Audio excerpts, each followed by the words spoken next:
Calm yourself, Marty. You'll have an aneurysm.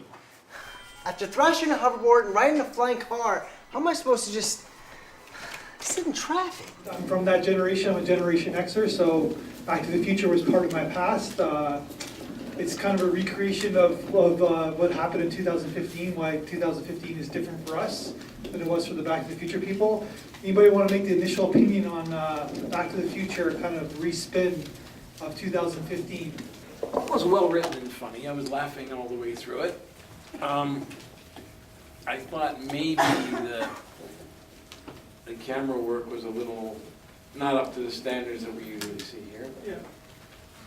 But the script was funny, you know, I'll give them credit for that.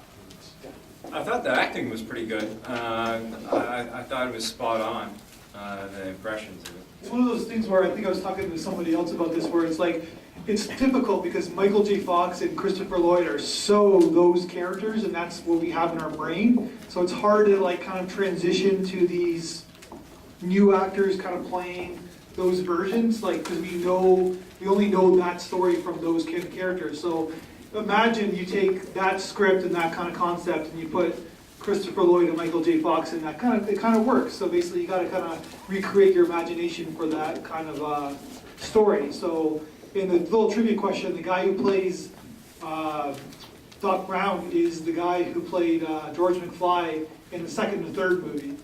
Not the first movie, but the second and third movie. So he was in the Back to the Future movies, and he just kind of played Doc Brown in that movie. Emotional story beats that they did in other movies, and one of the story beats is that the beginning first act is always over explanation, over explained, which they kind of did in this movie. I wondered if there was going to be more, because I almost thought they're going to come back to 1985 and make sure the cell phone never gets invented. Yeah, they did that after the credits. Yeah. So it left me wanting more. Okay. That's effective. Yeah. It's one of those movies where you have to think a little more dimensionally to watch it. So basically. So because I hadn't seen the original, or if I had, it was very, very long ago.